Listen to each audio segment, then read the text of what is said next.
পঞ্চগড়ে ছোয়াবের আয়োজনে মত বিনিময় সভা অনুষ্ঠিত। আপনারা দেখছে সমাজের চিত্র টিভি সংবাদ।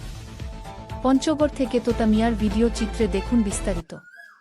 মানবের সেবায় মিলে স্রষ্টার সন্তুষ্টি। গত রবিবার সকালে ছোয়াবের উদ্যোগে পঞ্চগড় জেলা পর্যায়ে স্বেচ্ছাসেবকদের দক্ষতা বৃদ্ধি ও শক্তিশালীকরণের লক্ষ্যে মত বিনিময় সভা অনুষ্ঠিত হয়। পঞ্চগড় জেলা কোঅর্ডিনেটর মোহাম্মদ হাফিজুল ইসলামের পরিচালনায় প্রোগ্রামে প্রধান অতিথি হিসেবে বক্তব্য রাখেন পঞ্চগড় জেলা চেম্বার অব কমার্সের ডিরেক্টর বিশিষ্ট ব্যবসায়ী হায়াতুল ইসলাম। বক্তব্য রাখেন ছোয়াবের প্রজেক্ট অফিসার আবদুল্লাহ আল জুবায়ের, বিশিষ্ট ব্যবসায়ী শিশির আছাদ প্রমুখ। বক্তারা বলেন, জীবনের সকল কাজ শুধু চাওয়া পাওয়ার মধ্যে সীমাবদ্ধ না রেখে নিঃস্বার্থভাবে মানুষের জন্য কিছু করাই হল মহৎ কাজ, যেটি ছোয়াবের স্বেচ্ছাসেবকরা করে। ছোয়াবের দেশব্যাপী স্বেচ্ছাসেবী কাজের প্রশংসা করেন সভায় আগত বক্তা এবং শুভাকাঙ্ক্ষীগণ।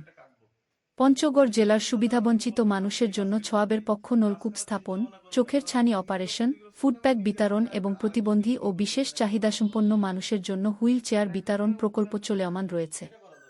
১৯৯৫ সালে প্রতিষ্ঠার পর থেকে ছোয়াব মানবতার জন্য বাংলাদেশের ৫৬,০০০ বর্গমাইলের বিভিন্ন প্রান্তে বিরামহীনভাবে কাজ করে যাচ্ছে।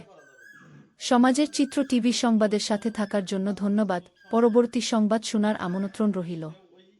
সবার আগে আপনার এলাকার সংবাদ পেতে আমাদের চ্যানেলটিকে সাবস্ক্রাইব, লাইক, ফলো দিয়ে সাথে থাকুন।